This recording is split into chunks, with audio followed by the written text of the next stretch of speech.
કીધું કે હાલની ફિલ્મ જોવા જાય. છોકરા હતા કે હું સમજાય દઉં. એટલે ભાઈ છોકરાઓ પાસે ગયો. છોકરાઓને કીધું, છોકરાઓ હા પપ્પા અમે છે ને ગુરુકુળ પ્રસંગ છે ને એ છોકરાઓ મોઢે તો હાસુ બોલો. ગુરુકુળ સ્વામીજીનો ફોન હતો, પીપી સ્વામીનો.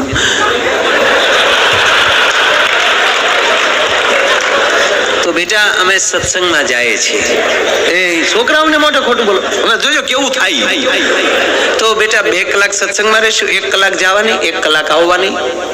તો અમે 4 કલાક બેટા જઈએ છીએ. તો ઘરે શાંતિથી રહેજો બેટા. કાંઈ વાંધો નહીં પપ્પા, સત્સંગમાં જતો હતો તો સારું, જાઓ. એ સત્સંગનું કી નીકળ્યા.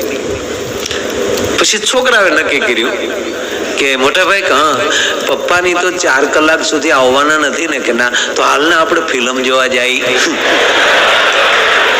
ઇન્ટરમાં એના બાપ બધા ભેગા થઈ ગયા. ઇન્ટરમાં લાઈટ ઉઠી તો હા મેં લાઈનમાં ભૂખલા બેઠેલા.